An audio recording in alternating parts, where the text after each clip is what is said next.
tweeted that last week. I got widely abused for it, but I think I'm onto something. You know, the frame's over. Let's rack them up and let's go. Okay. Stephen Lee was once one of snooker's shining stars, known for his smooth cue action and sharp tactical play. He burst onto the professional scene in 1992, and it didn't take long for him to make a name for himself. Lee quickly climbed the ranks, racking up impressive wins and earning respect on the snooker circuit. His early career was filled with high points, including several ranking titles that showcased his talent and promise. He won the Grand Prix in 1998, followed by the LG Cup in 2001, the Scottish Open in 2002, and the Welsh Open in 2006. These victories established Lee as a serious competitor, someone who could mix it with the best on any given day. At the height of his powers, Lee reached number 5 in the world rankings during the 2000 to 2001 season. This was no small feat, especially considering the competitive landscape of snooker at the time, with big names like Ronnie O'Sullivan, John Higgins, and Mark Williams dominating the scene. Lee's rise was driven by his signature playing style, which combined precision, strategy, and a touch of flair that set him apart. He was particularly known for his break-building ability, which is a crucial skill in snooker. Controlling the cue ball with ease, Lee made complex sequences look simple, often leaving his opponents with little to no chance once he got going. His highest break in professional competition was 145, a testament to his technical skill and ability to perform under pressure. Despite his talents and interests, Lee's career was not without its challenges. While he reached the final of the Masters in 2008, where he narrowly lost to Mark Selby, his performance on the snooker circuit was inconsistent. His ranking took a hit in the late 2000s, and he eventually fell out of the top 16. For a player who once seemed destined for the very top, this decline was tough to watch. Critics pointed to a lack of focus and the pressures of maintaining form at the highest level as reasons for his struggles. Lee was still capable of producing brilliant snooker, but the consistency that marked his early career was increasingly hard to find. The real turning point for Lee came in February 2010, when he was arrested on suspicion of match fixing. This wasn't just a minor bump in the road, it was a full-blown scandal that would change the course of his career. The allegations centered around matches he played in 2009, with investigators looking into unusual betting patterns and strange results that raised red flags. Even though the initial charges were dropped, the cloud of suspicion never really went away. Lee's performance in a 2012 Premier League match against John Higgins, where he lost under odd circumstances, only added fuel to the fire. It was a loss that not only affected his standing, but also led to his suspension as the investigation continued. By this point, 7 matches from 2008 and 2009 were under scrutiny. These games included contests against big names like John Higgins, Ken Doherty, and Marco Fu. The common thread was Lee's unexpected losses to lower-ranked players and unusual betting activity surrounding these matches. The investigation painted a picture of a player struggling both on and off the table, caught up in a scandal that would eventually overshadow his once promising career. Stephen Lee's story is a classic tale of rise and fall, a player who had all the talent in the world but found himself caught in a situation that spiraled out of control. His journey from top contender to the center of one of snooker's biggest scandals is a stark reminder of how quickly things can change in professional sports. For fans who watched Lee's early career, the scandal was a shock that not only ended his time at the top, but also left a lasting impact on the sport of snooker. Before we move on, please be sure to subscribe to our channel.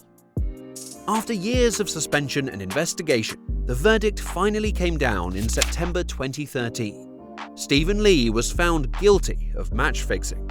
He was accused of influencing the outcomes of 7 matches between 2008 and 2009. This wasn't just a slap on the wrist. The tribunal handed him a 12-year suspension, one of the longest bans in snooker history. For someone who had once been at the top of the sport, this was a massive fall from grace. The evidence was damning, including detailed reports from betting companies and testimonies that pointed to deliberate efforts by Lee to manipulate matches or specific frames. It was clear that this wasn't just a case of bad form or coincidence. This was a deliberate breach of trust that shook the snooker world. The governing body of snooker, the WPBSA, made it clear that they had no tolerance for corruption. The 12-year ban sent a strong message: if you cheat, you're out.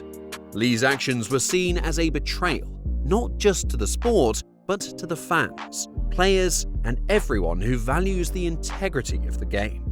Alongside the suspension, Lee was also ordered to pay £40,000 in costs related to the tribunal proceedings.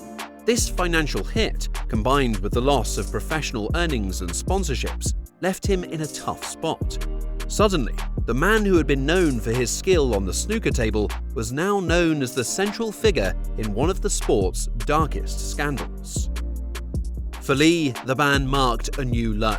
From being a celebrated player with a bright future, he had now become a cautionary tale of what happens when integrity is compromised. The scandal didn't just cost him his career, it affected his personal life as well. Losing his income from snooker meant financial strain, and the stigma of the ban made it hard to find other opportunities. Lee's story, which had once been about triumphs and titles, had now turned into a saga of regret and consequences. As the end of his ban approaches in October 2024, there's been a lot of speculation about what Lee might do next. He'll be nearing 50 years old, and the snooker landscape has changed dramatically since he last played. The game has moved on, and new stars have taken the spotlight. If Lee does decide to return, it won't be easy. He'll face not only the challenge of competing at a high level again, but also the scrutiny of fans and players who remember the scandal all too well. Some believe he deserves a chance at redemption, arguing that he's served his time and should be allowed to try and rebuild his career. Others, however, feel that his actions have permanently damaged his reputation and the integrity of the sport. They argue that allowing Lee back would send the wrong message about accountability and consequences. The debate around Lee's potential return raises bigger questions about punishment, forgiveness, and second chances in professional sports.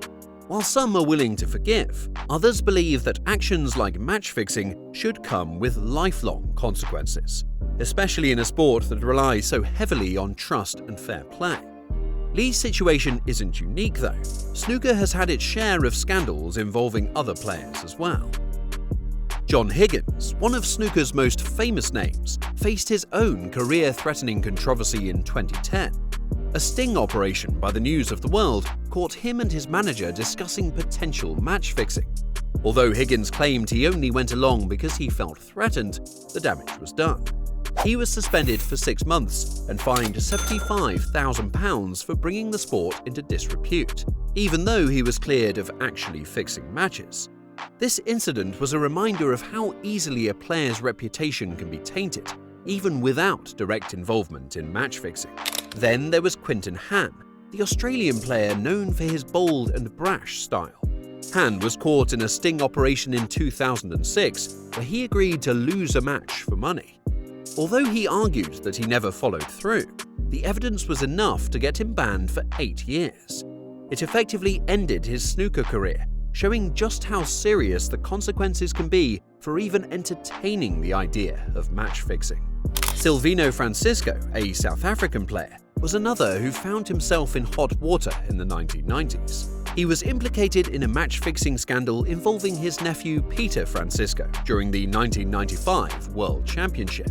While the evidence against Silvino wasn't as strong, the scandal still cast a long shadow over his career, showing that even suspicion can have lasting effects. As the end of his ban nears, the snooker world waits to see what comes next. Whether Lee makes a comeback or not, his legacy is forever marked by his choices. That's a wrap for this video.